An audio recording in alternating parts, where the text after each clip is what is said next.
रात के सन्नाटे में शहर की धड़कनें धीमी पड़ चुकी थी, लेकिन विक्रम सिन्हा के लिए रातें कभी शांत नहीं होती थी। उसके छोटे से अपार्टमेंट की खिड़की से दूर चमकती शहर की रोशनी भी उसे अपने भीतर के अंधेरे से नहीं बचा पाती थी। मेज पर बिखरे कागजात, ठंडी पड़ चुकी चाय का कप और एक अधूरी सिगरेट, ये सब उसके अकेलेपन और अथक खोज के गवाह थे। उसकी आंखें, जो कभी पुलिस की वर्दी में न्याय की तलाश करती थी, अब स्वतंत्र रूप से उन पहेलियों को सुलझाने में लगी थी जिन्हें सिस्टम ने छोड़ दिया था। लोग उसे छाया कहते थे क्योंकि वो हमेशा परछाई की तरह काम करता था, बिना किसी शोर के, बिना किसी दिखावे के। आज की रात भी कुछ अलग नहीं थी। उसके सामने एक अखबार की कतरन पड़ी थी जिस पर मोटे अक्षरों में लिखा था, परोपकारी उद्योगपति आनंद वर्मा की संदिग्ध आत्महत्या। पुलिस ने मामला बंद कर दिया था, लेकिन विक्रम के अंतर्ज्ञान ने उसे बताया कि यह सिर्फ एक और अधूरी कहानी थी। आनंद वर्मा, एक ऐसा नाम जो लाखों लोगों के लिए उम्मीद का प्रतीक था।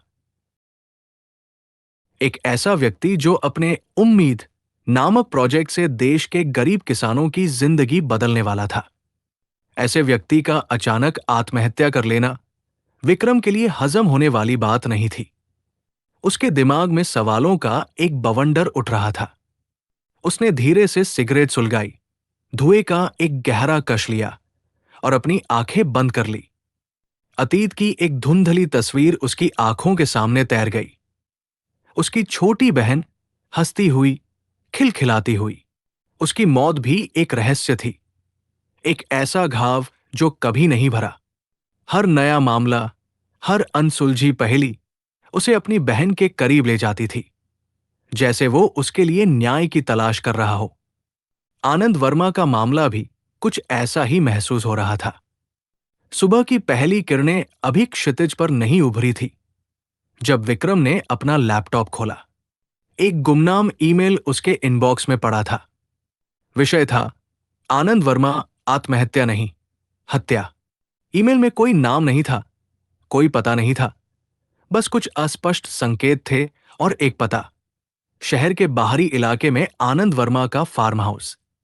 विक्रम के चेहरे पर एक हल्की सी मुस्कान आई, जो उसकी उदासी में छिपी हुई थी। उसे पता था कि उसकी छाया वाली यात्रा फिर से शुरू हो गई है। उसने अपनी पुरानी जैकेट उठाई, चाबियां ली और अपार्टमेंट से बाहर निकल गया। शहर अभी सो रहा था, लेकिन विक्रम जाग चुका था। उसकी पुरानी जीप, जो कई कहानियों की गवाह थी, सड़क पर सरपट दौड़ने लगी। फार्म हाउस तक का रास्ता धुंध से ढका हुआ था, जैसे प्रकृति भी आने वाले रहस्यों को छिपाने की कोशिश कर रही हो। उसके दिमाग में आनंद वर्मा के प्रोजेक्ट उम्मीद के बारे में जानकारी घूम रही थी। यह प्रोजेक्ट कुछ शक्तिशाली लोगों के हितों के खिलाफ था, यह बात उसे पता थी। क्या यह सिर्फ एक संयोग था या इसके पीछे कोई गहरा खेल था? फार्म हाउस पहुंचते ही उसे एक अजीब सी शांति महसूस हुई, जो तूफान से पहले की शांति थी।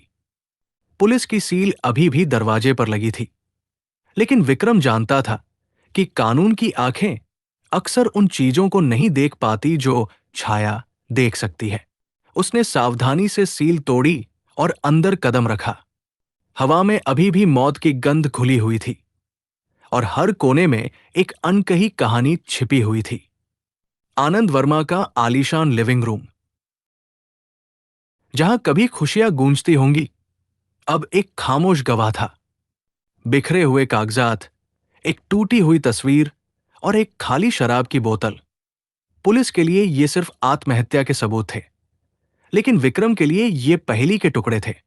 उसने एक एक चीज को ध्यान से देखा, हर कोने को परखा। उसकी आंखें हर उस छोटे से निशान को ढूंढ रही थी जिसे पुलिस ने शायद नजरअंदाज कर दिया था। सोफे के नीचे उसे एक छोटा सा यूएसबी ड्राइव मिला, जो शायद आनंद वर्मा के हाथ से फिसल गया होगा। ये एक महत्वपूर्ण सुराग हो सकता था। उसने उसे अपनी जेब में रखा और आगे बढ़ा। बेडरूम में, जहां आनंद वर्मा का शव मिला था, उसे दीवार पर एक छोटा सा खरोंच का निशान दिखा, जो किसी संघर्ष का संकेत दे रहा था। ये आत्महत्या नहीं थी। विक्रम को यकीन हो गया था, ये एक सोची समझी हत्या थी, जिसे आत्महत्या का रूप दिया गया था। जैसे ही वो फार्म हाउस से बाहर निकला, उसे लगा जैसे कोई उसे देख रहा है। उसने चारों ओर देखा, लेकिन उसे कोई नहीं दिखा। ये सिर्फ उसका वहम था, या कोई सच में उसकी हर हरकत पर नजर रख रहा था? ये सवाल उसके दिमाग में घूमता रहा। उसने अपनी जीप स्टार्ट की और शहर की ओर वापस चल पड़ा, लेकिन इस बार उसके कदम और भी दृढ़ थे। उसे पता था कि वो एक ऐसे जाल में फंस चुका है जहां से निकलना आसान नहीं होगा। लेकिन वो पीछे हटने वाला नहीं था। उसकी बहन के लिए और आनंद वर्मा के लिए उसे सच्चाई का पता लगाना ही था। यह सिर्फ एक मामला नहीं था, ये एक व्यक्तिगत लड़ाई थी। विक्रम अपने अपार्टमेंट में वापस आया। यूएसबी ड्राइव को लैपटॉप से जोड़ते ही एक एन्क्रिप्टेड फाइल सामने आई। Password protected. यह कोई साधारण फाइल नहीं थी। आनंद वर्मा ने इसे क्यों छिपाया होगा? विक्रम ने अपनी पुरानी आदत के अनुसार कुछ सामान्य पासवर्ड आजमाए। जन्म तिथि, नाम के शुरुआती अक्षर, लेकिन सब व्यर्थ। उसकी आंखों में चमक आई। उसे याद आया कि आनंद वर्मा को प्राचीन भारतीय दर्शन में गहरी रुचि थी। उसने कुछ संस्कृत श्लोकों के शुरुआती अक्षर और कुछ दार्शनिक शब्दों को मिलाकर पासवर्ड बनाने की कोशिश की। कई असफल प्रयासों के बाद एक शब्द काम कर गया, सत्यमेव जयते। फाइल खुल गई। फाइल के अंदर आनंद वर्मा की एक डायरी थी, जिसमें उन्होंने अपने प्रोजेक्ट उम्मीद के बारे में लिखा था। लेकिन यह सिर्फ प्रोजेक्ट की जानकारी नहीं थी। इसमें कुछ शक्तिशाली लोगों के नाम थे जो इस प्रोजेक्ट को रोकना चाहते थे। वे लोग जो अपनी स्वार्थ सिद्धि के लिए किसानों की जमीनें हड़पना चाहते थे और आनंद वर्मा के प्रयासों को विफल करना चाहते थे। डायरी में एक नाम बार बार आ रहा था, कालिया। यह कोई व्यक्ति था या किसी संगठन का कोड नेम, विक्रम को नहीं पता था। लेकिन यह नाम उसे एक अजीब सी बेचैनी दे रहा था। डायरी में आनंद वर्मा ने अपनी बेटी अंजलि के बारे में भी लिखा था कि कैसे वो उसके प्रोजेक्ट को आगे बढ़ाएगी अगर उसे कुछ हो जाता है। अगले दिन विक्रम ने अंजलि वर्मा से मिलने का फैसला किया। आनंद वर्मा की बेटी, जो अपने पिता की मौत से सदमे में थी। वो एक प्रतिभाशाली सॉफ्टवेयर इंजीनियर थी और अपने पिता के प्रोजेक्ट उम्मीद को पूरा करने की कोशिश कर रही थी। विक्रम को लगा कि अंजलि के पास कुछ ऐसी जानकारी हो सकती है जो उसे इस पहेली को सुलझाने में मदद करे। अंजलि का घर शहर के पॉश इलाके में था। एक आधुनिक, कांच और स्टील से बना घर, जो उसके पिता के फार्म हाउस से बिल्कुल अलग था। जब विक्रम वहां पहुंचा तो अंजलि उसे देखकर चौंक गई। उसकी आंखें सूजी हुई थी और उसके चेहरे पर उदासी की गहरी लकीरें थी। उसने विक्रम को अंदर आने दिया, लेकिन उसकी आंखों में अविश्वास साफ झलक रहा था। आप कौन हैं? अंजलि ने रूखे स्वर में पूछा। पुलिस ने कहा कि यह आत्महत्या थी और मैं अब किसी से बात नहीं करना चाहती। मेरा नाम विक्रम सिंह है, विक्रम ने शांत स्वर में कहा। मैं एक स्वतंत्र खोजी पत्रकार हूं। मुझे लगता है कि आपके पिता की मौत आत्महत्या नहीं थी। अंजलि की आंखों में एक पल के लिए उम्मीद की किरण चमकी, लेकिन फिर वो बुझ गई। सब यही कहते हैं, लेकिन कोई कुछ नहीं करता। पुलिस ने भी हार मान ली। मेरे पास कुछ सबूत है, विक्रम ने कहा और यूएसबी ड्राइव उसके सामने रख दी। ये आपके पिता के फार्म हाउस से मिली है। अंजलि ने यूएसबी ड्राइव को देखा। उसकी आंखों में जिज्ञासा थी। इसमें क्या है? आपके पिता की डायरी, विक्रम ने बताया। इसमें कुछ ऐसे नाम हैं जो आपके पिता के प्रोजेक्ट उम्मीद के खिलाफ थे। अंजलि ने तुरंत यूएसबी ड्राइव को अपने लैपटॉप से जोड़ा। जैसे ही उसने डायरी पढ़ी, उसके चेहरे का रंग उड़ गया। कालिया, ये नाम मैंने पहले भी सुना है। मेरे पिता कभी कभी इसका जिक्र करते थे, लेकिन मुझे लगा कि ये सिर्फ एक कोड नेम है। क्या आपको पता है कि ये कौन हो सकता है? विक्रम ने पूछा। अंजलि ने सिर हिलाया। नहीं, लेकिन मुझे याद है कि एक बार मेरे पिता ने कहा था कि कालिया एक बहुत ही शक्तिशाली व्यक्ति है जो हर जगह अपनी पहुंच रखता है। वो किसी भी कीमत पर उम्मीद को रोकना चाहता था। विक्रम ने अंजलि की आंखों में देखा। उसे लगा कि अंजलि कुछ छिपा रही है, या शायद उसे खुद भी पूरी बात नहीं पता। आपके पिता ने आपको कुछ और बताया था? कोई और जानकारी? अंजलि ने गहरी सांस ली। उन्होंने मुझसे कहा था कि अगर उन्हें कुछ हो जाता है तो मैं उनके प्रोजेक्ट को पूरा करूं। उन्होंने मुझे एक गुप्त कोड दिया था जिससे मैं उनके सर्वर तक पहुंच सकती हूं। शायद वहां कुछ और जानकारी हो। वो कोड क्या है? विक्रम ने पूछा। अंजलि ने हिचकिचाते हुए कहा, मुझे नहीं पता कि मैं आप पर भरोसा कर सकती हूं या नहीं। आपके पिता ने मुझ पर भरोसा किया, विक्रम ने कहा। उन्होंने ये यूएसबी ड्राइव मेरे लिए छोड़ी थी ताकि मैं सच्चाई का पता लगा सकूं। अंजलि ने कुछ देर सोचा, फिर उसने एक नंबर और कुछ अक्षरों का एक संयोजन बताया। ये उनके पुराने ईमेल का पासवर्ड है। उन्होंने कहा था कि अगर मुझे कभी इसकी जरूरत पड़े तो मैं इसे इस्तेमाल करूं। विक्रम ने तुरंत अपने फोन पर वो कोड टाइप किया। ये आनंद वर्मा के एक पुराने गुप्त ईमेल अकाउंट का पासवर्ड था। ईमेल अकाउंट में एक ड्राफ्ट ईमेल पड़ा था जो कभी भेजा नहीं गया था। ईमेल में कालिया के बारे में और भी चौंकाने वाली जानकारी थी। कालिया एक व्यक्ति नहीं, बल्कि एक सिंडिकेट था जिसमें शहर के कुछ सबसे प्रभावशाली लोग शामिल थे।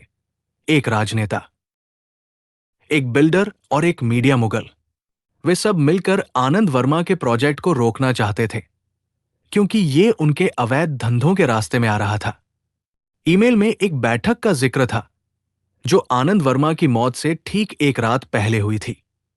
बैठक का स्थान एक पुराना परित्यक्त गोदाम था जो शहर के बाहरी इलाके में था। विक्रम ने अंजलि को ईमेल दिखाया। अंजलि की आंखों में गुस्सा और सदमा साफ झलक रहा था। मैं इन लोगों को नहीं छोड़ूंगी, उसने कहा। मेरे पिता ने अपनी जान दी है और मैं उनके सपने को पूरा करूंगी। हमें सावधानी से काम करना होगा, विक्रम ने कहा। ये लोग बहुत खतरनाक हैं। विक्रम ने अंजलि को बताया कि उसे उस गोदाम में जाना होगा जहां बैठक हुई थी। शायद वहां कुछ और सुराग मिले। अंजलि ने भी उसके साथ जाने की जिद की, लेकिन विक्रम ने उसे मना कर दिया। यह बहुत खतरनाक हो सकता है। तुम यहां रहो और अपने पिता के सर्वर को एक्सेस करने की कोशिश करो। शायद वहां कुछ और जानकारी हो। अंजलि मान गई, लेकिन उसकी आंखों में एक दृढ़ संकल्प था। विक्रम जानता था कि ये लड़की अपने पिता की तरह ही मजबूत है। विक्रम ने अंजलि के घर से निकलते ही इंस्पेक्टर राजेश को फोन किया। राजेश उसका पुराना पुलिस पार्टनर था जो हमेशा नियमों से चलता था, लेकिन विक्रम की क्षमताओं का सम्मान करता था। राजेश, मुझे तुमसे मिलना है। एक बहुत ही महत्वपूर्ण मामला है। राजेश हिचकिचाया। विक्रम, तुम जानते हो कि मैं तुम्हारे इन स्वतंत्र मामलों में शामिल नहीं हो सकता। ये आनंद वर्मा का मामला है, विक्रम ने कहा, और ये आत्महत्या नहीं है। राजेश कुछ देर चुप रहा। ठीक है, कहाँ मिलना है? विक्रम ने उसे एक सुनसान जगह पर मिलने के लिए कहा। वो जानता था कि इस मामले में हर कदम पर खतरा है और उसे किसी पर भी पूरी तरह भरोसा नहीं करना चाहिए, खासकर अब जब उसे पता चल गया था कि कालिया सिंडिकेट में कितने प्रभावशाली लोग शामिल हैं। ये लड़ाई अब सिर्फ सच्चाई की नहीं थी, ये अस्तित्व की लड़ाई थी। विक्रम और राजेश एक सुनसान पुल के नीचे मिले जहां शहर का शोर मुश्किल से पहुंच पाता था। राजेश के चेहरे पर चिंता की लकीरें थी। विक्रम, तुम किस मुसीबत में पड़ गए हो? आनंद वर्मा का मामला बहुत बड़ा है और इसमें बहुत बड़े लोग शामिल हैं। मुझे पता है, विक्रम ने शांत स्वर में कहा, लेकिन सच्चाई को बाहर लाना होगा। मेरे पास सबूत है कि यह आत्महत्या नहीं, हत्या थी। उसने राजेश को यूएसबी ड्राइव और आनंद वर्मा के गुप्त ईमेल अकाउंट से मिली जानकारी के बारे में बताया। कालिया सिंडिकेट के नाम सुनकर राजेश के चेहरे पर हवाइयां उड़ गई। तुम पागल हो गए हो विक्रम, ये लोग बहुत खतरनाक हैं। तुम अकेले इनका सामना नहीं कर सकते, राजेश ने चेतावनी दी। मैं अकेला नहीं हूं, विक्रम ने कहा। अंजलि वर्मा मेरे साथ है, और अब तुम भी। राजेश ने गहरी सांस ली।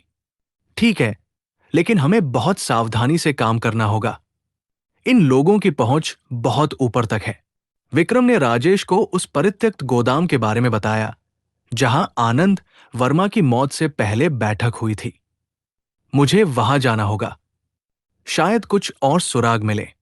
मैं तुम्हारे साथ नहीं आ सकता, राजेश ने कहा। अगर मुझे वहां देखा गया तो सब कुछ खत्म हो जाएगा, लेकिन मैं तुम्हें बाहर से कवर दे सकता हूं। कोई भी संदिग्ध गतिविधि होने पर मैं तुम्हें सूचित करूंगा। विक्रम ने सिर हिलाया। उसे राजेश पर भरोसा था, भले ही उनके काम करने के तरीके अलग थे। रात के अंधेरे में विक्रम उस परित्यक्त गोदाम की ओर बढ़ा। यह शहर के बाहरी इलाके में पुराने औद्योगिक क्षेत्र में स्थित था। हवा में जंग और धूल की गंध थी। गोदाम की विशालकाय इमारत भूतिया लग रही थी। उसकी टूटी हुई खिड़कियां अंधेरे में घूर रही थी। विक्रम ने सावधानी से गोदाम के अंदर कदम रखा। उसकी टॉर्च की रोशनी में धूल से ढके पुराने मशीनरी और टूटे हुए बक्से दिखाई दिए। उसने हर कोने को खंगाला, हर चीज को ध्यान से देखा। उसे एक कोने में एक छोटी सी मेज मिली जिस पर कुछ खाली बोतलें और सिगरेट के टुकड़े पड़े थे। मेज के नीचे उसे एक छोटा सा बटन मिला जो शायद किसी कोट से टूट कर गिरा होगा। ये एक साधारण बटन नहीं था, बल्कि उस पर एक विशिष्ट प्रतीक बना हुआ था, एक मुकुट और उसके नीचे एक सर्प। विक्रम ने उस बटन को अपनी जेब में रख लिया। ये एक महत्वपूर्ण सुराग हो सकता था। जैसे ही वो गोदाम से बाहर निकलने वाला था, उसे एक हल्की सी आवाज सुनाई दी, किसी के कदमों की आहट। विक्रम तुरंत एक बड़े बक्से के पीछे छिप गया। दो लोग गोदाम में दाखिल हुए। वे आपस में फुसफुसा रहे थे। काम हो गया? एक ने पूछा। हां, आनंद वर्मा का मामला हमेशा के लिए बंद हो गया, दूसरे ने जवाब दिया। लेकिन उस यूएसबी ड्राइव का क्या? अगर वो किसी के हाथ लग गई तो? चिंता मत करो, हमने सब कुछ साफ कर दिया है, कोई सबूत नहीं बचा है। विक्रम की सांसें थम गई। ये वही लोग थे जो आनंद वर्मा की हत्या में शामिल थे। उसने उनकी बातचीत को ध्यान से सुना। वे कालिया सिंडिकेट के बारे में बात कर रहे थे और कैसे उन्होंने आनंद वर्मा को रास्ते से हटाया। उनकी बातचीत से यह भी पता चला कि सिंडिकेट का अगला निशाना अंजलि वर्मा थी, क्योंकि वह अपने पिता के प्रोजेक्ट को आगे बढ़ाना चाहती थी। विक्रम को पता था कि उसे तुरंत अंजलि को चेतावनी देनी होगी।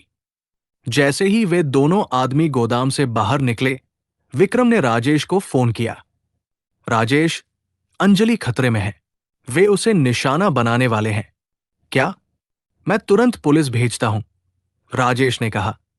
नहीं, पुलिस पर भरोसा नहीं कर सकते। इन लोगों की पहुंच बहुत ऊपर तक है। मैं खुद अंजलि के पास जा रहा हूं, तुम बस मुझे कवर देना। विक्रम अपनी जीप की ओर भागा। उसका दिल तेजी से धड़क रहा था। उसे अंजलि को बचाना था, किसी भी कीमत पर। यह मामला अब और भी व्यक्तिगत हो गया था। वो तेजी से अंजलि के घर की ओर बढ़ा। रास्ते में उसे लगा जैसे कोई उसका पीछा कर रहा है।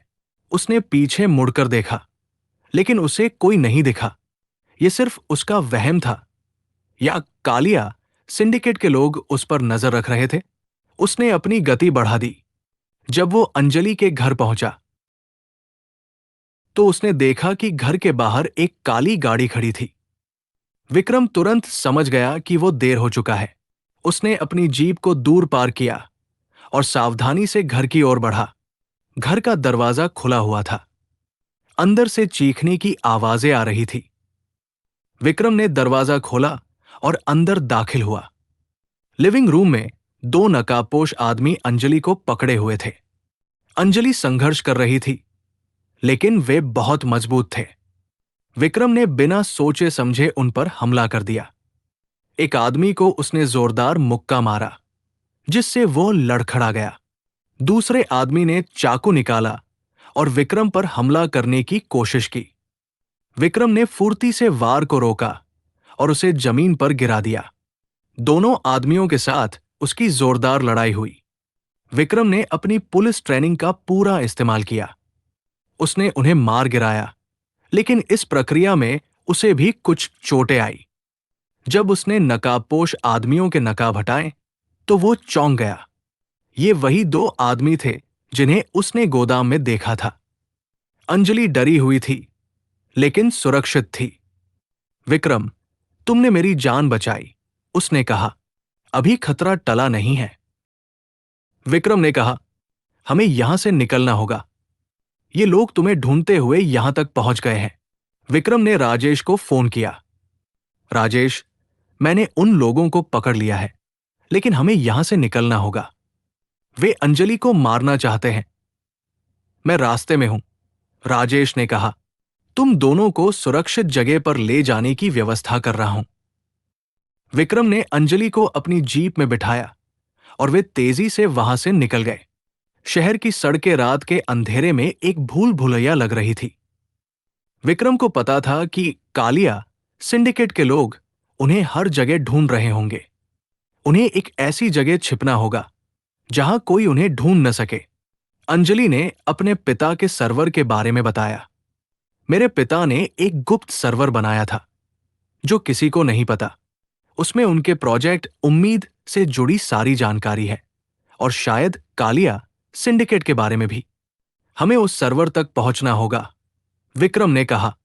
वही हमारा अगला कदम है। विक्रम ने राजेश से एक सुरक्षित ठिकाने के बारे में पूछा। राजेश ने उन्हें शहर के बाहरी इलाके में एक पुराने परित्यक्त बंगले के बारे में बताया, जो कभी उसके परिवार का था। वहां कोई नहीं जाता, तुम वहां सुरक्षित रहोगे। वे उस बंगले की ओर बढ़े। रास्ता ऊबड़ खाबड़ था और जीप मुश्किल से चल पा रही थी। विक्रम को लग रहा था कि यह सिर्फ एक शुरुआत है। ये लड़ाई अभी बहुत लंबी चलने वाली थी। उसके दिमाग में वो बटन घूम रहा था, जिस पर मुकुट और सर्प का प्रतीक बना था। यह प्रतीक क्या था, और इसका कालिया सिंडिकेट से क्या संबंध था? ये सवाल उसे बेचैन कर रहे थे। उसे पता था कि इस प्रतीक के पीछे एक गहरा रहस्य छिपा है, जो उसे इस पूरे षड्यंत्र की जड़ तक ले जाएगा। पुराना बंगला शहर की चकाचौंध से दूर एक घने जंगल के किनारे पर खड़ा था। उसकी दीवारें काई से ढकी थी और खिड़कियों के शीशे टूटे हुए थे, जैसे वो अतीत के किसी भूली हुई कहानी का अवशेष हो। अंदर धूल और मकड़ी के जालों का साम्राज्य था, लेकिन ये सुरक्षित था, कम से कम अभी के लिए। विक्रम ने अंजलि के लिए एक कमरा साफ किया और उसे आराम करने को कहा। अंजलि अभी भी सदमे में थी, लेकिन उसकी आंखों में अब डर के साथ साथ एक नई दृढ़ता भी थी। विक्रम ने अपने फोन से उस बटन की तस्वीर ली, जिस पर मुकुट और सर्प का प्रतीक बना था। उसने राजेश को वो तस्वीर भेजी और पूछा कि क्या वह इस प्रतीक के बारे में कुछ जानता है। राजेश ने तुरंत जवाब दिया, मुझे नहीं पता, लेकिन मैं अपनी पुरानी दोस्त डॉक्टर मीरा से पूछ सकता हूं। वो प्राचीन प्रतीकों और कलाकृतियों की विशेषज्ञ है। डॉ मीरा एक फॉरेंसिक विशेषज्ञ और विक्रम की पुरानी दोस्त, एक ऐसी शख्सियत थी जो विक्रम के अकेलेपन को समझती थी। वो हमेशा विक्रम की मदद के लिए तैयार रहती थी, भले ही उसके तरीके कितने भी अपरंपरागत क्यों न हों। कुछ देर बाद राजेश का फोन आया। मीरा ने कहा है कि यह प्रतीक एक बहुत पुराने गुप्त समाज का हो सकता है, जिसे सर्पमुकुट कहा जाता था। वे सदियों पहले अस्तित्व में थे और उनका काम सत्ता और धन पर नियंत्रण रखना था। लेकिन ये सब किंवदंतियां हैं, विक्रम। मुझे नहीं लगता कि आज के समय में ऐसा कोई समाज मौजूद होगा। किंवदंतियां अक्सर सच होती हैं, राजेश, विक्रम ने कहा। और मुझे लगता है कि कालिया सिंडिकेट इसी सर्पमुकुट समाज का आधुनिक रूप है। विक्रम ने अंजलि को उस प्रतीक के बारे में बताया।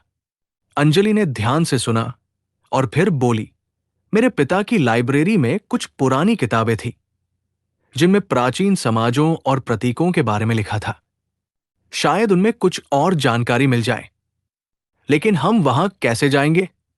विक्रम ने पूछा। तुम्हारा घर अब सुरक्षित नहीं है। मेरे पास एक और जगह है, अंजलि ने कहा। शहर के पुराने हिस्से में एक छोटा सा अपार्टमेंट जो मेरे पिता ने अपनी रिसर्च के लिए इस्तेमाल किया था। वहां शायद कोई हमें ढूंढ न पाए। अगले दिन सुबह होने से पहले विक्रम और अंजलि उस पुराने अपार्टमेंट की ओर निकले। राजेश ने उन्हें दूर से कवर दिया। अपार्टमेंट एक संकरी गली में था, जहां पुरानी इमारतें एक दूसरे से सटी हुई थी। अंदर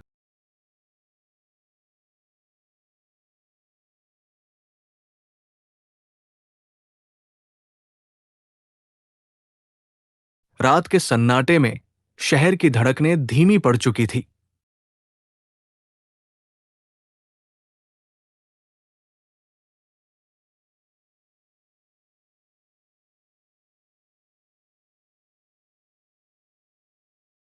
रात के सन्नाटे में शहर की धड़कनें धीमी पड़ चुकी थी। लेकिन विक्रम सिन्हा के लिए रातें कभी शांत नहीं होती थी। उसके छोटे से अपार्टमेंट की खिड़की से दूर चमकती शहर की रोशनी भी उसे अपने भीतर के अंधेरे से नहीं बचा पाती थी। मेज पर बिखरे कागजात, ठंडी पड़ चुकी चाय का कप और एक अधूरी सिगरेट, ये सब उसके अकेलेपन और अथक खोज के गवाह थे। उसकी आंखें, जो कभी पुलिस की वर्दी में न्याय की तलाश करती थी, अब स्वतंत्र रूप से उन पहेलियों को सुलझाने में लगी थी जिन्हें सिस्टम ने छोड़ दिया था। लोग उसे छाया कहते थे क्योंकि वो हमेशा परछाई की तरह काम करता था, बिना किसी शोर के, बिना किसी दिखावे के। आज की रात भी कुछ अलग नहीं थी। उसके सामने एक अखबार की कतरन पड़ी थी जिस पर मोटे अक्षरों में लिखा था, परोपकारी उद्योगपति आनंद वर्मा की संदिग्ध आत्महत्या। पुलिस ने मामला बंद कर दिया था, लेकिन विक्रम के अंतर्ज्ञान ने उसे बताया कि यह सिर्फ एक और अधूरी कहानी थी। आनंद वर्मा, एक ऐसा नाम जो लाखों लोगों के लिए उम्मीद का प्रतीक था। एक ऐसा व्यक्ति जो अपने उम्मीद नामक प्रोजेक्ट से देश के गरीब किसानों की जिंदगी बदलने वाला था। ऐसे व्यक्ति का अचानक आत्महत्या कर लेना विक्रम के लिए हजम होने वाली बात नहीं थी। उसके दिमाग में सवालों का एक बवंडर उठ रहा था। उसने धीरे से सिगरेट सुलगाई, धुएं का एक गहरा कश लिया और अपनी आंखें बंद कर ली। अतीत की एक धुंधली तस्वीर उसकी आंखों के सामने तैर गई। उसकी छोटी बहन हंसती हुई, खिलखिलाती हुई। उसकी मौत भी एक रहस्य थी, एक ऐसा घाव जो कभी नहीं भरा। हर नया मामला, हर अनसुलझी पहेली उसे अपनी बहन के करीब ले जाती थी, जैसे वो उसके लिए न्याय की तलाश कर रहा हो। आनंद वर्मा का मामला भी कुछ ऐसा ही महसूस हो रहा था। सुबह की पहली किरणें अभी क्षितिज पर नहीं उभरी थी जब विक्रम ने अपना लैपटॉप खोला। एक गुमनाम ईमेल उसके इनबॉक्स में पड़ा था। विषय था, आनंद वर्मा आत्महत्या नहीं, हत्या। ईमेल में कोई नाम नहीं था, कोई पता नहीं था, बस कुछ अस्पष्ट संकेत थे और एक पता, शहर के बाहरी इलाके में आनंद वर्मा का फार्म हाउस। विक्रम के चेहरे पर एक हल्की सी मुस्कान आई जो उसकी उदासी में छिपी हुई थी। उसे पता था कि उसकी छाया वाली यात्रा फिर से शुरू हो गई है। उसने अपनी पुरानी जैकेट उठाई, चाबियां ली और अपार्टमेंट से बाहर निकल गया। शहर अभी सो रहा था, लेकिन विक्रम जाग चुका था। उसकी पुरानी जीप, जो कई कहानियों की गवाह थी, सड़क पर सरपट दौड़ने लगी। फार्म हाउस तक का रास्ता धुंध से ढका हुआ था, जैसे प्रकृति भी आने वाले रहस्यों को छिपाने की कोशिश कर रही हो। उसके दिमाग में आनंद वर्मा के प्रोजेक्ट उम्मीद के बारे में जानकारी घूम रही थी।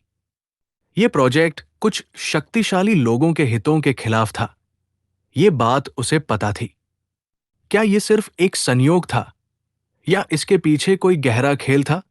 फार्म हाउस पहुंचते ही उसे एक अजीब सी शांति महसूस हुई, जो तूफान से पहले की शांति थी।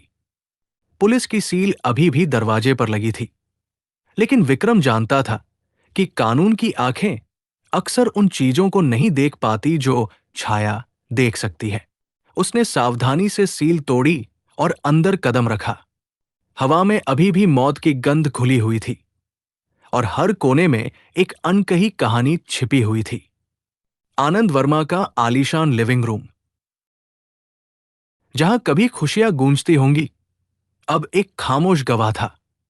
बिखरे हुए कागजात, एक टूटी हुई तस्वीर और एक खाली शराब की बोतल। पुलिस के लिए ये सिर्फ आत्महत्या के सबूत थे, लेकिन विक्रम के लिए ये पहेली के टुकड़े थे। उसने एक एक चीज को ध्यान से देखा, हर कोने को परखा। उसकी आंखें हर उस छोटे से निशान को ढूंढ रही थी जिसे पुलिस ने शायद नजरअंदाज कर दिया था। सोफे के नीचे उसे एक छोटा सा यूएसबी ड्राइव मिला, जो शायद आनंद वर्मा के हाथ से फिसल गया होगा। ये एक महत्वपूर्ण सुराग हो सकता था। उसने उसे अपनी जेब में रखा और आगे बढ़ा। बेडरूम में, जहां आनंद वर्मा का शव मिला था, उसे दीवार पर एक छोटा सा खरोंच का निशान दिखा, जो किसी संघर्ष का संकेत दे रहा था। यह आत्महत्या नहीं थी। विक्रम को यकीन हो गया था। ये एक सोची समझी हत्या थी, जिसे आत्महत्या का रूप दिया गया था। जैसे ही वो फार्म हाउस से बाहर निकला, उसे लगा जैसे कोई उसे देख रहा है। उसने चारों ओर देखा, लेकिन उसे कोई नहीं दिखा। ये सिर्फ उसका वहम था, या कोई सच में उसकी हर हरकत पर नजर रख रहा था? ये सवाल उसके दिमाग में घूमता रहा। उसने अपनी जीप स्टार्ट की और शहर की ओर वापस चल पड़ा, लेकिन इस बार उसके कदम और भी दृढ़ थे। उसे पता था कि वो एक ऐसे जाल में फंस चुका है जहां से निकलना आसान नहीं होगा, लेकिन वो पीछे हटने वाला नहीं था। उसकी बहन के लिए और आनंद वर्मा के लिए उसे सच्चाई का पता लगाना ही था। यह सिर्फ एक मामला नहीं था, ये एक व्यक्तिगत लड़ाई थी। विक्रम अपने अपार्टमेंट में वापस आया। यूएसबी ड्राइव को लैपटॉप से जोड़ते ही एक एन्क्रिप्टेड फाइल सामने आई। Password protected. यह कोई साधारण फाइल नहीं थी। आनंद वर्मा ने इसे क्यों छिपाया होगा? विक्रम ने अपनी पुरानी आदत के अनुसार कुछ सामान्य पासवर्ड आजमाए। जन्म तिथि, नाम के शुरुआती अक्षर, लेकिन सब व्यर्थ। उसकी आंखों में चमक आई। उसे याद आया कि आनंद वर्मा को प्राचीन भारतीय दर्शन में गहरी रुचि थी। उसने कुछ संस्कृत श्लोकों के शुरुआती अक्षर और कुछ दार्शनिक शब्दों को मिलाकर पासवर्ड बनाने की कोशिश की। कई असफल प्रयासों के बाद एक शब्द काम कर गया, सत्यमेव जयते। फाइल खुल गई। फाइल के अंदर आनंद वर्मा की एक डायरी थी, जिसमें उन्होंने अपने प्रोजेक्ट उम्मीद के बारे में लिखा था। लेकिन यह सिर्फ प्रोजेक्ट की जानकारी नहीं थी। इसमें कुछ शक्तिशाली लोगों के नाम थे जो इस प्रोजेक्ट को रोकना चाहते थे। वे लोग जो अपनी स्वार्थ सिद्धि के लिए किसानों की जमीनें हड़पना चाहते थे और आनंद वर्मा के प्रयासों को विफल करना चाहते थे। डायरी में एक नाम बार बार आ रहा था, कालिया। यह कोई व्यक्ति था या किसी संगठन का कोड नेम, विक्रम को नहीं पता था, लेकिन यह नाम उसे एक अजीब सी बेचैनी दे रहा था। डायरी में आनंद वर्मा ने अपनी बेटी अंजलि के बारे में भी लिखा था कि कैसे वो उसके प्रोजेक्ट को आगे बढ़ाएगी अगर उसे कुछ हो जाता है। अगले दिन विक्रम ने अंजलि वर्मा से मिलने का फैसला किया। आनंद वर्मा की बेटी, जो अपने पिता की मौत से सदमे में थी। वो एक प्रतिभाशाली सॉफ्टवेयर इंजीनियर थी और अपने पिता के प्रोजेक्ट उम्मीद को पूरा करने की कोशिश कर रही थी। विक्रम को लगा कि अंजलि के पास कुछ ऐसी जानकारी हो सकती है जो उसे इस पहेली को सुलझाने में मदद करे। अंजलि का घर शहर के पॉश इलाके में था। एक आधुनिक कांच और स्टील से बना घर, जो उसके पिता के फार्म हाउस से बिल्कुल अलग था। जब विक्रम वहां पहुंचा तो अंजलि उसे देखकर चौंक गई। उसकी आंखें सूजी हुई थी और उसके चेहरे पर उदासी की गहरी लकीरें थी। उसने विक्रम को अंदर आने दिया, लेकिन उसकी आंखों में अविश्वास साफ झलक रहा था। आप कौन हैं? अंजलि ने रूखे स्वर में पूछा। पुलिस ने कहा कि यह आत्महत्या थी और मैं अब किसी से बात नहीं करना चाहती। मेरा नाम विक्रम सिंह है, विक्रम ने शांत स्वर में कहा। मैं एक स्वतंत्र खोजी पत्रकार हूं। मुझे लगता है कि आपके पिता की मौत आत्महत्या नहीं थी। अंजलि की आंखों में एक पल के लिए उम्मीद की किरण चमकी, लेकिन फिर वो बुझ गई। सब यही कहते हैं, लेकिन कोई कुछ नहीं करता। पुलिस ने भी हार मान ली।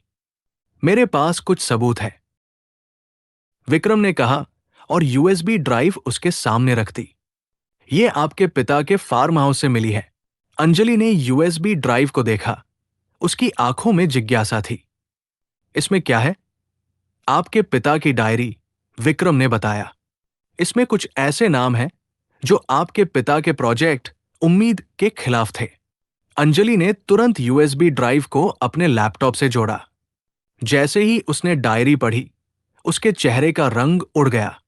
कालिया, ये नाम मैंने पहले भी सुना है।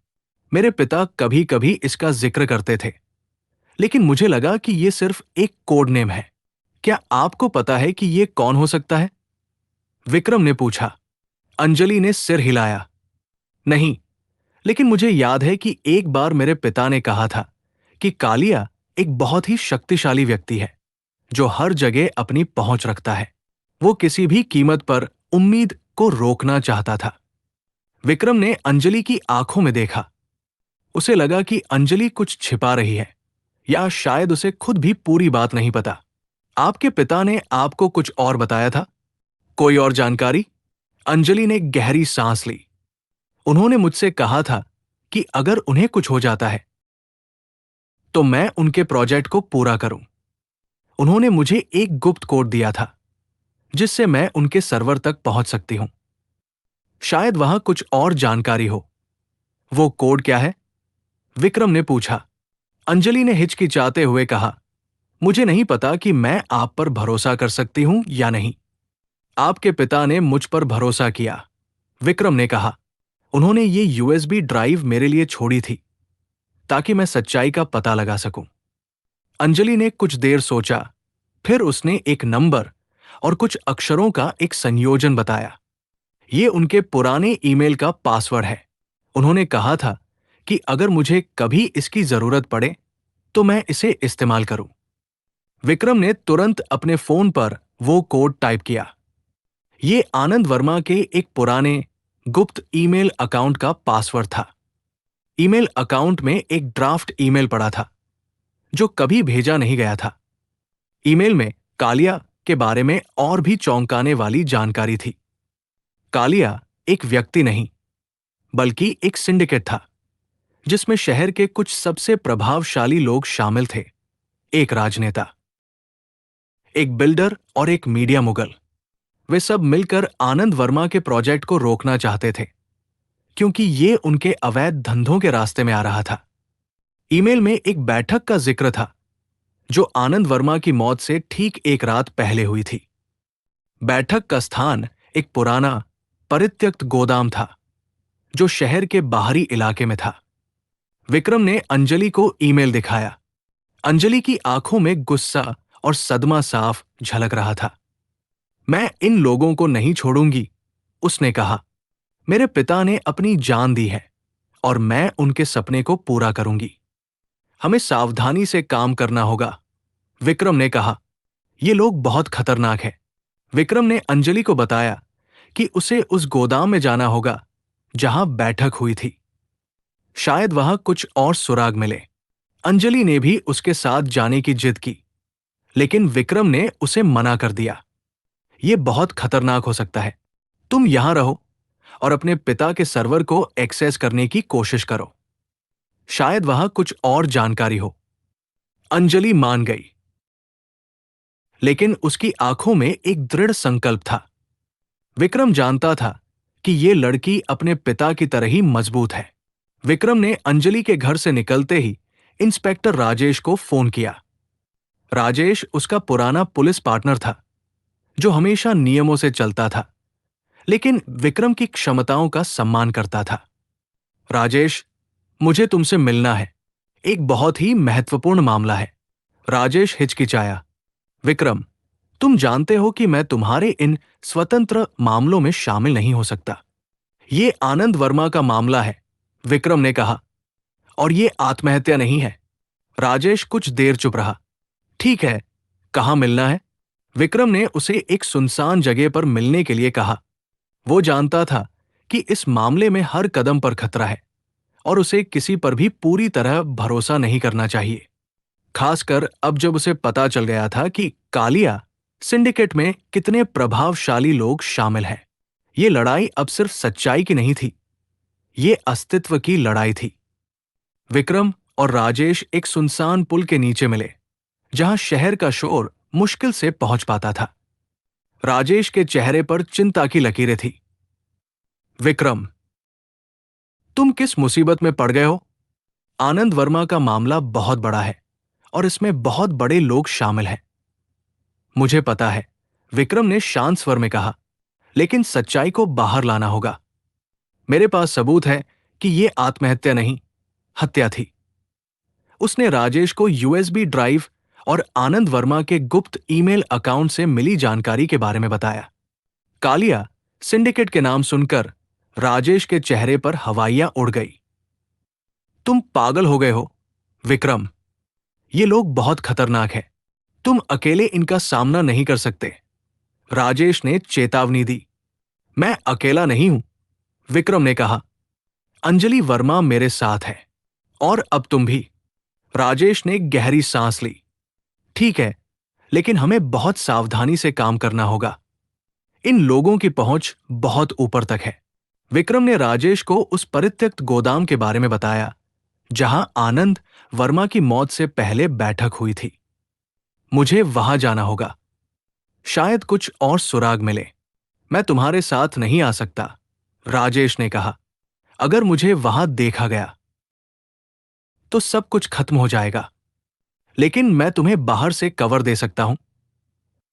कोई भी संदिग्ध गतिविधि होने पर मैं तुम्हें सूचित करूंगा। विक्रम ने सिर हिलाया। उसे राजेश पर भरोसा था, भले ही उनके काम करने के तरीके अलग थे। रात के अंधेरे में विक्रम उस परित्यक्त गोदाम की ओर बढ़ा। यह शहर के बाहरी इलाके में पुराने औद्योगिक क्षेत्र में स्थित था। हवा में जंग और धूल की गंध थी। गोदाम की विशालकाय इमारत भूतिया लग रही थी।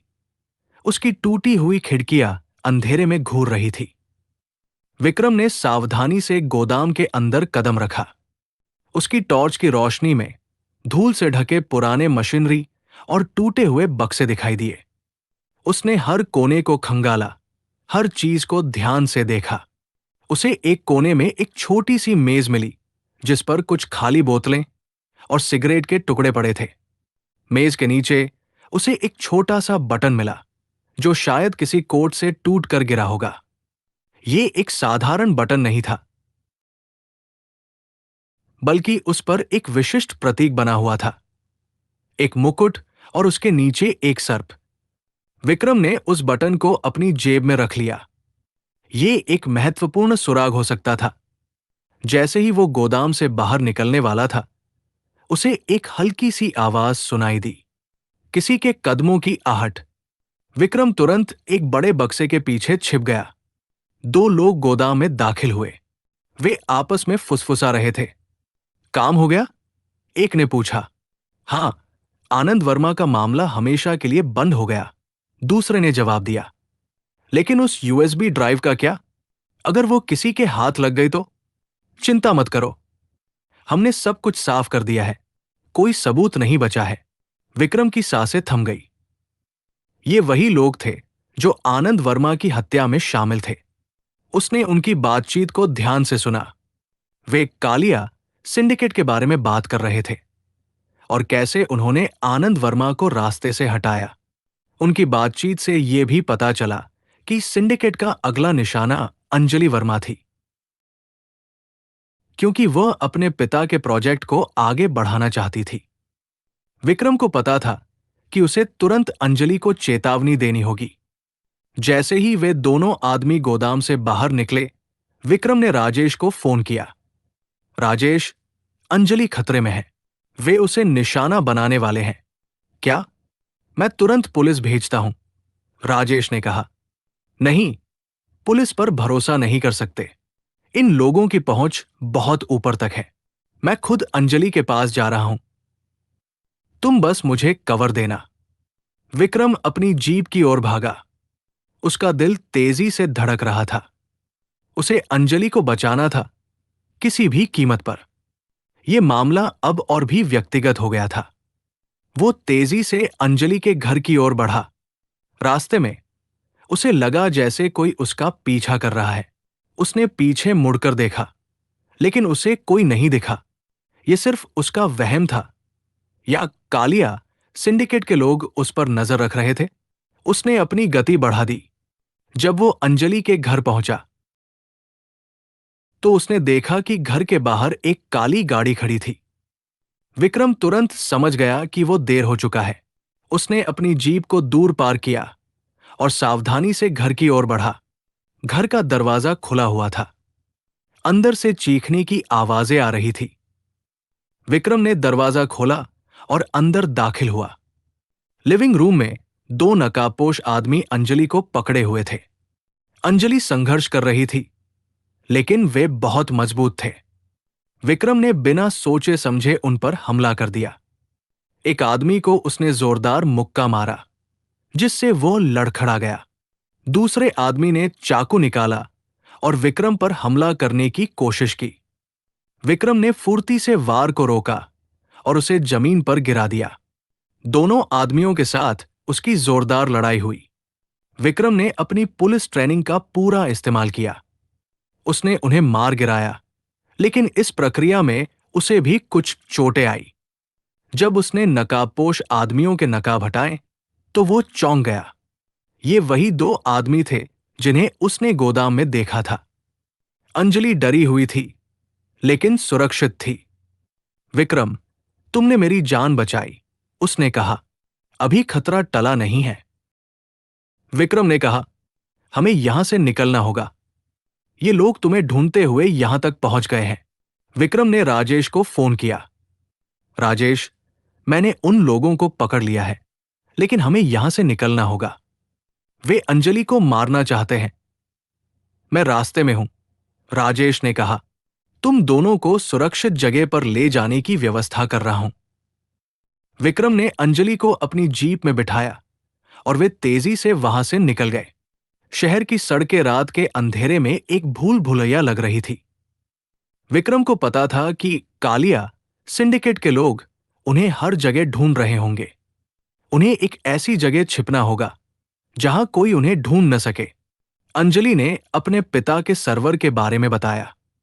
मेरे पिता ने एक गुप्त सर्वर बनाया था, जो किसी को नहीं पता। उसमें उनके प्रोजेक्ट उम्मीद से जुड़ी सारी जानकारी है, और शायद कालिया सिंडिकेट के बारे में भी। हमें उस सर्वर तक पहुंचना होगा, विक्रम ने कहा। वही हमारा अगला कदम है। विक्रम ने राजेश से एक सुरक्षित ठिकाने के बारे में पूछा। राजेश ने उन्हें शहर के बाहरी इलाके में एक पुराने परित्यक्त बंगले के बारे में बताया, जो कभी उसके परिवार का था। वहां कोई नहीं जाता, तुम वहां सुरक्षित रहोगे। वे उस बंगले की ओर बढ़े। रास्ता ऊबड़ खाबड़ था और जीप मुश्किल से चल पा रही थी। विक्रम को लग रहा था कि यह सिर्फ एक शुरुआत है। ये लड़ाई अभी बहुत लंबी चलने वाली थी।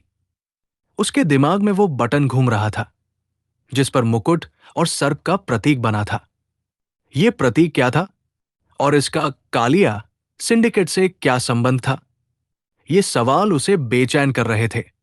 उसे पता था कि इस प्रतीक के पीछे एक गहरा रहस्य छिपा है, जो उसे इस पूरे षड्यंत्र की जड़ तक ले जाएगा। पुराना बंगला शहर की चकाचौंध से दूर एक घने जंगल के किनारे पर खड़ा था। उसकी दीवारें काई से ढकी थी और खिड़कियों के शीशे टूटे हुए थे। जैसे वो अतीत के किसी भूली हुई कहानी का अवशेष हो। अंदर धूल और मकड़ी के जालों का साम्राज्य था, लेकिन ये सुरक्षित था, कम से कम अभी के लिए। विक्रम ने अंजलि के लिए एक कमरा साफ किया और उसे आराम करने को कहा। अंजलि अभी भी सदमे में थी, लेकिन उसकी आंखों में अब डर के साथ साथ एक नई दृढ़ता भी थी। विक्रम ने अपने फोन से उस बटन की तस्वीर ली जिस पर मुकुट और सर्प का प्रतीक बना था। उसने राजेश को वो तस्वीर भेजी और पूछा कि क्या वह इस प्रतीक के बारे में कुछ जानता है। राजेश ने तुरंत जवाब दिया, मुझे नहीं पता, लेकिन मैं अपनी पुरानी दोस्त डॉक्टर मीरा से पूछ सकता हूं। वो प्राचीन प्रतीकों और कलाकृतियों की विशेषज्ञ है। डॉ मीरा एक फॉरेंसिक विशेषज्ञ और विक्रम की पुरानी दोस्त, एक ऐसी शख्सियत थी जो विक्रम के अकेलेपन को समझती थी। वो हमेशा विक्रम की मदद के लिए तैयार रहती थी, भले ही उसके तरीके कितने भी अपरंपरागत क्यों न हों। कुछ देर बाद राजेश का फोन आया। मीरा ने कहा है कि यह प्रतीक एक बहुत पुराने गुप्त समाज का हो सकता है, जिसे सर्पमुकुट कहा जाता था। वे सदियों पहले अस्तित्व में थे और उनका काम सत्ता और धन पर नियंत्रण रखना था। लेकिन ये सब किंवदंतियां हैं, विक्रम। मुझे नहीं लगता कि आज के समय में ऐसा कोई समाज मौजूद होगा। किंवदंतियां अक्सर सच होती हैं, राजेश, विक्रम ने कहा। और मुझे लगता है कि कालिया सिंडिकेट इसी सर्पमुकुट समाज का आधुनिक रूप है। विक्रम ने अंजलि को उस प्रतीक के बारे में बताया। अंजलि ने ध्यान से सुना और फिर बोली, मेरे पिता की लाइब्रेरी में कुछ पुरानी किताबें थी जिनमें प्राचीन समाजों और प्रतीकों के बारे में लिखा था। शायद उनमें कुछ और जानकारी मिल जाए। लेकिन हम वहां कैसे जाएंगे? विक्रम ने पूछा। तुम्हारा घर अब सुरक्षित नहीं है, मेरे पास एक और जगह है, अंजलि ने कहा। शहर के पुराने हिस्से में एक छोटा सा अपार्टमेंट जो मेरे पिता ने अपनी रिसर्च के लिए इस्तेमाल किया था। वहां शायद कोई हमें ढूंढ न पाए। अगले दिन सुबह होने से पहले विक्रम और अंजलि उस पुराने अपार्टमेंट की ओर निकले। राजेश ने उन्हें दूर से कवर दिया। अपार्टमेंट एक संकरी गली में था, जहां पुरानी इमारतें एक दूसरे से सटी हुई थी। अंदर अपार्टमेंट धूल से भरा था, लेकिन किताबों से भरा हुआ था। हर कोने में किताबें थी, प्राचीन इतिहास से लेकर आधुनिक विज्ञान तक। अंजलि ने एक पुरानी चमड़े की जिल्द वाली किताब निकाली जिस पर धूल की मोटी परत जमी थी। किताब का शीर्षक था गुप्त समाज और उनके प्रतीक। जैसे ही उसने किताब खोली, एक सूखा हुआ पत्ता नीचे गिरा। पत्ते पर वही मुकुट और सर्प का प्रतीक बना हुआ था। ये वही प्रतीक है, अंजलि ने उत्साहित होकर कहा। किताब में सर्पमुकुट समाज के बारे में विस्तार से लिखा था। ये एक ऐसा समाज था जो सदियों से पर्दे के पीछे से दुनिया को नियंत्रित कर रहा था। उनके सदस्य समाज के सबसे प्रभावशाली लोग होते थे, राजनेता, उद्योगपति, धार्मिक नेता। उनका मकसद सिर्फ सत्ता और धन पर नियंत्रण रखना था, और वे इसके लिए किसी भी हद तक जा सकते थे। किताब में यह भी लिखा था कि इस समाज के सदस्यों की पहचान उनके कपड़ों पर लगे एक छोटे से बटन से होती थी, जिस पर यह प्रतीक बना होता था। विक्रम को याद आया वो बटन जो उसे गोदाम में मिला था। तो यह सिर्फ एक किंवदंती नहीं है, उसने कहा। यह सच है। किताब में एक और चौंकाने वाली जानकारी थी। सर्पमुकुट समाज का एक गुप्त मुख्यालय था, जो शहर के सबसे पुराने हिस्से में एक परित्यक्त मंदिर के नीचे स्थित था। यह मंदिर अब खंडहर हो चुका था और लोग उसे भूतिया मानते थे। हमें वहां जाना होगा, विक्रम ने कहा। शायद वहां हमें कालिया सिंडिकेट के बारे में और जानकारी मिले। अंजलि ने हिचकिचाते हुए कहा, लेकिन यह बहुत खतरनाक हो सकता है। मेरे पिता ने भी शायद यहीं से जानकारी जुटाई होगी। हमें सच्चाई का पता लगाना है, अंजलि, विक्रम ने कहा। और इसके लिए हमें जोखिम उठाना होगा। विक्रम ने राजेश को फोन किया और उसे मंदिर के बारे में बताया। राजेश ने उन्हें चेतावनी दी कि यह बहुत खतरनाक हो सकता है, लेकिन विक्रम दृढ़ था। तुम बस हमें कवर देना, राजेश, हम अंदर जाएंगे। उस रात विक्रम और अंजलि उस परित्यक्त मंदिर की ओर निकले। चांद की रोशनी में मंदिर के खंडहर और भी रहस्यमय लग रहे थे। हवा में एक अजीब सी खामोशी थी, जो आने वाले खतरे का संकेत दे रही थी। जैसे ही वे मंदिर के करीब पहुंचे, विक्रम को एक अजीब सी बेचैनी महसूस हुई। उसे लगा जैसे कोई अदृश्य शक्ति उन्हें अंदर खींच रही हो। मंदिर के अंदर धूल और अंधेरे का साम्राज्य था। विक्रम की टॉर्च की रोशनी में प्राचीन मूर्तियां और नक्काशीदार दीवारें दिखाई दी। अंजलि ने एक दीवार पर एक गुप्त मार्ग का पता लगाया, जो एक छिपे हुए दरवाजे की ओर जाता था। दरवाजा एक प्राचीन पहेली से बंद था, जिसे सुलझाने के लिए उन्हें किताब में दी गई जानकारी का उपयोग करना पड़ा। जैसे ही दरवाजा खुला, एक ठंडी, नम हवा उनके चेहरे से टकराई। अंदर एक संकरी सुरंग थी, जो अंधेरे में नीचे की ओर जाती थी। विक्रम ने टॉर्च जलाई और वे दोनों सुरंग में उतर गए। सुरंग के अंत में एक विशालकाय भूमिगत कक्ष था, जो किसी गुप्त मुख्यालय जैसा लग रहा था। वहां कई कंप्यूटर, नक्शे और दस्तावेज थे। अंजलि ने कंप्यूटर चालू किया और अपने पिता के सर्वर को एक्सेस करने की कोशिश की। उसे पता था कि उसके पिता ने यहां कुछ महत्वपूर्ण जानकारी छिपाई होगी। विक्रम ने दस्तावेजों को खंगालना शुरू किया। उसे कालिया सिंडिकेट के सदस्यों की एक सूची मिली, जिसमें शहर के कुछ सबसे प्रभावशाली लोगों के नाम थे। वही नाम जो आनंद वर्मा की डायरी में थे। लेकिन एक नाम ऐसा था जो उसे चौंका गया। एक बहुत ही सम्मानित राजनेता, जिसका नाम उसने कभी किसी गलत काम से नहीं जोड़ा था। तभी अंजलि ने चीख मारी, विक्रम, मैंने इसे ढूंढ लिया है। मेरे पिता ने एक वीडियो रिकॉर्ड किया था। वीडियो में आनंद वर्मा थे, जो बहुत डरे हुए लग रहे थे। उन्होंने बताया कि कैसे सर्पमुकुट समाज, जिसे अब कालिया सिंडिकेट के नाम से जाना जाता है, उन्हें अपने प्रोजेक्ट उम्मीद को रोकने के लिए धमका रहा था। उन्होंने ये भी बताया कि कैसे सिंडिकेट के सदस्य समाज के हर कोने में फैले हुए थे और कैसे वे किसी भी कीमत पर अपने हितों की रक्षा करते थे। वीडियो के अंत में आनंद वर्मा ने एक नाम लिया, सिंडिकेट का असली मास्टरमाइंड। वो नाम सुनकर विक्रम के पैरों तले जमीन खिसक गई। ये वही राजनेता था, जिसका नाम उसे दस्तावेजों में मिला था। तभी उन्हें ऊपर से कदमों की आहट सुनाई दी। कोई आ रहा था। विक्रम और अंजलि ने तुरंत सब कुछ बंद कर दिया और छिप गए। कुछ ही देर में कई नकाबपोश आदमी कक्ष में दाखिल हुए। उनके हाथों में हथियार थे। वे कालिया सिंडिकेट के लोग थे। विक्रम को पता था कि अब उनके पास भागने का कोई रास्ता नहीं था। उन्हें लड़ना होगा। ये लड़ाई सिर्फ उनकी जान बचाने की नहीं थी, ये सच्चाई और न्याय की लड़ाई थी। और इस बार विक्रम अकेला नहीं था। अंजलि उसके साथ थी और राजेश बाहर उनका इंतजार कर रहा था। नकाबपोश आदमियों ने कक्ष में प्रवेश किया और अपनी टॉर्च की रोशनी चारों ओर घुमाई। विक्रम और अंजलि एक बड़े सर्वर रैक के पीछे छिपे हुए थे। उनकी सांसें थमी हुई थी। विक्रम ने अंजलि की ओर देखा। उसकी आंखों में दृढ़ता थी। अंजलि ने भी सिर हिलाया। वो लड़ने के लिए तैयार थी।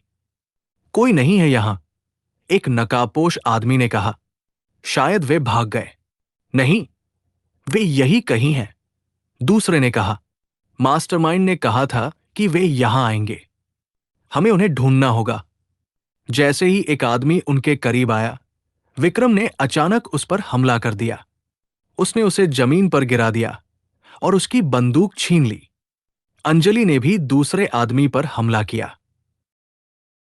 उसे धक्का देकर एक मेज से टकरा दिया। कक्ष में अफरातफरी मच गई। गोलियों की आवाजें गूंजने लगी। विक्रम ने कुशलता से गोलियों से बचते हुए जवाबी हमला किया। उसने 2 और आदमियों को मार गिराया, लेकिन वे संख्या में अधिक थे। अंजलि ने एक कंप्यूटर से कुछ महत्वपूर्ण डेटा कॉपी करना शुरू कर दिया, जबकि विक्रम उन्हें रोके हुए था। अंजलि, जल्दी करो, विक्रम चिल्लाया। बस हो गया, अंजलि ने जवाब दिया। तभी एक गोली विक्रम के कंधे पर लगी। वो दर्द से कराह उठा, लेकिन उसने अपनी पकड़ नहीं छोड़ी। उसने एक और नकाबपोश आदमी को मार गिराया। अंजलि ने डेटा कॉपी कर लिया और विक्रम की ओर भागी। हमें यहां से निकलना होगा, अंजलि ने कहा। विक्रम ने देखा कि कक्ष के एक कोने में एक छोटा सा वेंटिलेशन शाफ्ट था। उस शाफ्ट से, उसने कहा। वे दोनों शाफ्ट की ओर भागे, जबकि नकाबपोश आदमी उन पर गोलियां बरसा रहे थे। विक्रम ने शाफ्ट का ढक्कन खोला और अंजलि को अंदर धकेल दिया। फिर वो खुद भी अंदर घुस गया। शाफ्ट संकरा था और अंधेरा था, लेकिन ये उनकी जान बचाने का एकमात्र रास्ता था। वे शाफ्ट से होते हुए ऊपर की ओर चढ़ने लगे। विक्रम के कंधे से खून बह रहा था, लेकिन उसने दर्द को नजरअंदाज किया। उसे अंजलि को सुरक्षित रखना था। शाफ्ट के अंत में वे एक पुराने कुएं में निकले, जो मंदिर के परिसर में था। कुएं से बाहर निकलते ही उन्हें राजेश दिखाई दिया, जो अपनी बंदूक ताने उनका इंतजार कर रहा था। तुम ठीक हो? राजेश ने पूछा। हां, लेकिन विक्रम घायल है, अंजलि ने कहा। राजेश ने तुरंत विक्रम के कंधे पर पट्टी बांधी। हमें यहां से निकलना होगा। वे लोग अभी भी अंदर हैं। वे तीनों तेजी से राजेश की गाड़ी में बैठे और वहां से निकल गए। शहर की सड़कें अभी भी सुनसान थी। राजेश ने उन्हें एक सुरक्षित अस्पताल पहुंचाया, जहां विक्रम का इलाज हुआ। अस्पताल में अंजलि ने विक्रम को बताया कि उसने सर्वर से क्या-क्या डेटा कॉपी किया है। इसमें कालिया सिंडिकेट के सभी सदस्यों के नाम हैं, उनके बैंक खातों की जानकारी और उनके अवैध धंधों के सबूत, और सबसे महत्वपूर्ण, मास्टरमाइंड के खिलाफ ठोस सबूत। विक्रम ने राहत की सांस ली। तो अब हमारे पास वो सब कुछ है जिसकी हमें जरूरत है, लेकिन हमें इसे सार्वजनिक कैसे करना है? राजेश ने पूछा। ये लोग बहुत शक्तिशाली हैं। वे किसी भी सबूत को मिटा सकते हैं। विक्रम ने कुछ देर सोचा। हमें एक ऐसे व्यक्ति की जरूरत है जो इन लोगों से न डरे और जिसके पास इतनी ताकत हो कि वह इस सच्चाई को दुनिया के सामने ला सके। अंजलि ने कहा, मेरे पिता के एक पुराने दोस्त थे, जो एक बहुत बड़े मीडिया हाउस के मालिक हैं। वे हमेशा सच्चाई के लिए खड़े रहे हैं। शायद वे हमारी मदद कर सकें। विक्रम ने सिर हिलाया। ठीक है, हमें उनसे मिलना होगा। अगले दिन विक्रम, अंजलि और राजेश उस मीडिया हाउस के मालिक श्री शर्मा से मिलने गए। श्री शर्मा एक अनुभवी पत्रकार थे, जिन्होंने अपने जीवन में कई बड़े खुलासे किए थे। उन्होंने ध्यान से उनकी बात सुनी और अंजलि द्वारा कॉपी किए गए डेटा को देखा। यह बहुत बड़ा खुलासा है, श्री शर्मा ने कहा। अगर यह सच है, तो यह पूरे देश को हिला देगा। यह सच है, विक्रम ने कहा, और हमें इसे दुनिया के सामने लाना होगा। श्री शर्मा ने कुछ देर सोचा। ठीक है, मैं तुम्हारी मदद करूंगा, लेकिन हमें बहुत सावधानी से काम करना होगा। कालिया सिंडिकेट के लोग बहुत खतरनाक हैं। वे किसी भी हद तक जा सकते हैं। उन्होंने एक योजना बनाई। श्री शर्मा अपने मीडिया हाउस के माध्यम से इस पूरे मामले का खुलासा करेंगे, लेकिन उन्हें सबूतों को सुरक्षित रखना होगा।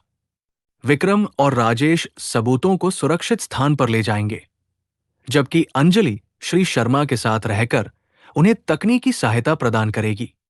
जैसे ही वे मीडिया हाउस से बाहर निकले, विक्रम को एक अजीब सी बेचैनी महसूस हुई।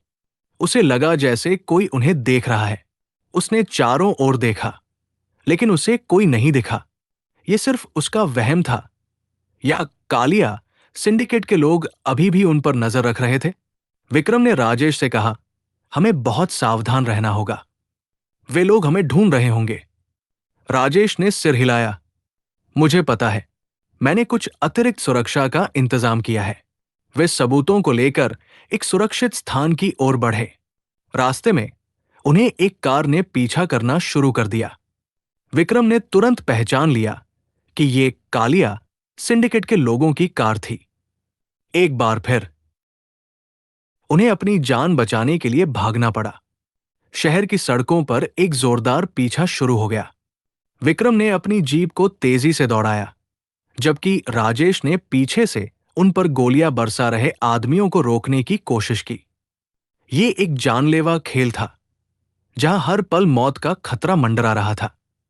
विक्रम को पता था कि ये लड़ाई तब तक खत्म नहीं होगी जब तक वे मास्टरमाइंड को बेनकाब नहीं कर देते। और इस बार वो अपनी बहन के लिए भी न्याय चाहता था। उसे लगा जैसे उसकी बहन की आत्मा उसे देख रही है और उसे हिम्मत दे रही है। शहर की सड़कों पर पीछा जारी था। विक्रम की पुरानी जीप, जो कई मुश्किलों से गुजरी थी, अपनी पूरी ताकत से दौड़ रही थी। पीछे से आ रही काली कार के ड्राइवर ने अपनी गति बढ़ाई और विक्रम की जीप को टक्कर मारने की कोशिश की। राजेश ने अपनी बंदूक निकाली और काली कार के टायरों पर निशाना साधा। 2 गोलियां लगी और कार लड़खड़ाकर एक तरफ रुक गई। विक्रम ने एक पल के लिए राहत की सांस ली, लेकिन उसे पता था कि यह सिर्फ एक अस्थायी जीत थी।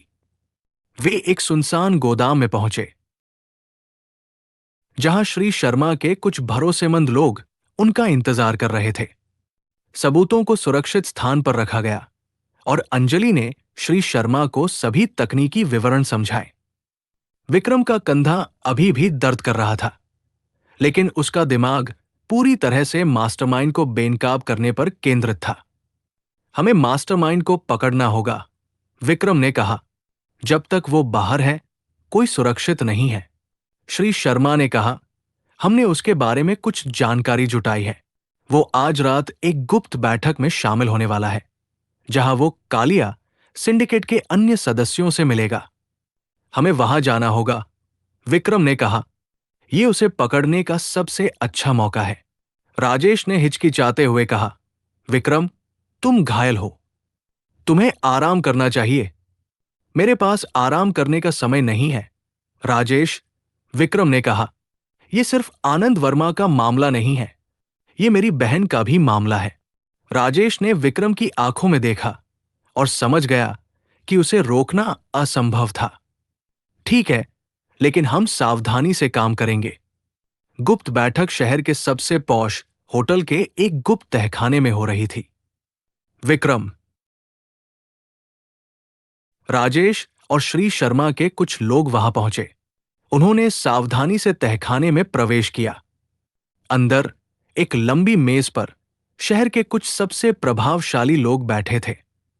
वही लोग जिनके नाम आनंद वर्मा की डायरी और अंजलि के डेटा में थे।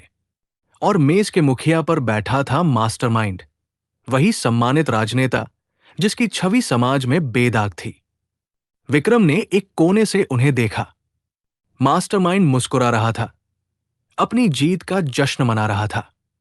आनंद वर्मा अब हमारे रास्ते में नहीं है, उसने कहा, और उसका प्रोजेक्ट उम्मीद भी कभी पूरा नहीं होगा। तभी विक्रम ने एक चौंकाने वाली बात सुनी। मास्टरमाइंड ने अपनी घड़ी की ओर देखा और कहा, आज ही के दिन, ठीक 15 साल पहले, हमने एक और समस्या को हमेशा के लिए खत्म कर दिया था। एक छोटी सी लड़की जो बहुत ज्यादा जानती थी। विक्रम का दिल एक पल के लिए रुक गया। 15 साल पहले, एक छोटी सी लड़की, ये उसकी बहन की मौत का दिन था। उसकी आंखों के सामने अंधेरा छा गया। मास्टरमाइंड ही उसकी बहन का हत्यारा था। उसके अंदर एक आग भड़क उठी, एक ऐसा गुस्सा जो उसने पहले कभी महसूस नहीं किया था। तुमने मेरी बहन को मारा, विक्रम चिल्लाया और बाहर निकल आया। मास्टरमाइंड और अन्य सदस्य चौंक गए। उन्होंने विक्रम को देखा, उसकी आंखों में जलती हुई आग को देखा। मास्टरमाइंड के चेहरे पर एक पल के लिए डर आया, लेकिन फिर वो मुस्कुराया। तो तुम अभी भी जिंदा हो, छाया। तुमने मेरी बहन को क्यों मारा? विक्रम ने पूछा। उसकी आवाज गुस्से से कांप रही थी। वो एक छोटी सी गलती थी, मास्टरमाइंड ने कहा। वो हमारे एक गुप्त सौदे के बारे में जान गई थी। हमें उसे चुप कराना पड़ा। विक्रम ने अपनी बंदूक निकाली और मास्टरमाइंड पर निशाना साधा। तुमने एक निर्दोष बच्ची को मारा। विक्रम, रुको, राजेश ने चिल्लाया। हमें उसे जिंदा पकड़ना होगा। लेकिन विक्रम सुनने को तैयार नहीं था। उसकी आंखों में सिर्फ अपनी बहन का चेहरा था और मास्टरमाइंड का क्रूर चेहरा। उसने गोली चलाने ही वाला था कि तभी मास्टरमाइंड के अंगरक्षकों ने उस पर हमला कर दिया। एक जोरदार लड़ाई शुरू हो गई। राजेश और श्री शर्मा के लोग भी इसमें शामिल हो गए। गोलियों की आवाजें गूंजने लगी और तहखाना युद्ध के मैदान में बदल गया। विक्रम ने अपनी सारी ताकत लगा दी, हर उस गुस्से को बाहर निकाला जो उसने इतने सालों से अपने अंदर दबा रखा था। उसने अंगरक्षकों को मार गिराया और मास्टरमाइंड की ओर बढ़ा। मास्टरमाइंड भागने की कोशिश कर रहा था, लेकिन विक्रम ने उसे पकड़ लिया। उसने उसे दीवार से सटा दिया। तुमने मेरी बहन को मारा, तुम मुझे कुछ नहीं कर सकते, मास्टरमाइंड ने कहा। मेरी पहुंच बहुत ऊपर तक है, मैं तुम्हें भी खत्म कर दूंगा। नहीं, विक्रम ने कहा, तुम्हारा खेल खत्म हो गया है। तभी पुलिस सायरन की आवाजें सुनाई दी। राजेश ने पुलिस को बुला लिया था। पुलिस ने तहखाने में प्रवेश किया और सभी सदस्यों को गिरफ्तार कर लिया। मास्टरमाइंड को भी हथकड़ी लगा दी गई। विक्रम ने मास्टरमाइंड की ओर देखा। उसकी आंखों में अब गुस्सा नहीं, बल्कि एक अजीब सी शांति थी। उसने अपनी बहन के लिए न्याय पा लिया था। अगले दिन मीडिया में कालिया सिंडिकेट का पर्दाफाश हो गया। श्री शर्मा के मीडिया हाउस ने सभी सबूतों को दुनिया के सामने रखा। शहर के सबसे प्रभावशाली लोगों के काले कारनामे उजागर हुए। आनंद वर्मा को न्याय मिला और उनका प्रोजेक्ट उम्मीद अंजलि वर्मा के नेतृत्व में फिर से शुरू हुआ। विक्रम ने अंजलि को देखा, जो अपने पिता के सपने को पूरा करने में लगी थी। उसकी आंखों में अब उम्मीद की किरण थी। राजेश ने विक्रम के कंधे पर हाथ रखा। तुमने अच्छा काम किया, विक्रम। हमने किया, राजेश, विक्रम ने कहा। विक्रम ने अपनी बहन की कब्र पर जाकर फूल चढ़ाए। तुम्हें न्याय मिल गया, छोटी बहन, उसने फुसफुसाया। उसके चेहरे पर एक हल्की सी मुस्कान थी, जो उसकी उदासी में छिपी हुई थी। वो जानता था कि उसका अकेलापन और उसकी छाया वाली पहचान हमेशा उसके साथ रहेगी। लेकिन अब उसके पास एक नई उम्मीद थी। उसने एक और पहेली सुलझा ली थी और इस प्रक्रिया में उसने अपने कुछ घावों को भी भर लिया था। शहर की रोशनी फिर से चमक रही थी और विक्रम छाया की तरह नए रहस्यों की तलाश में निकल पड़ा। उसकी यात्रा अभी खत्म नहीं हुई थी। यह सिर्फ एक नए अध्याय की शुरुआत थी।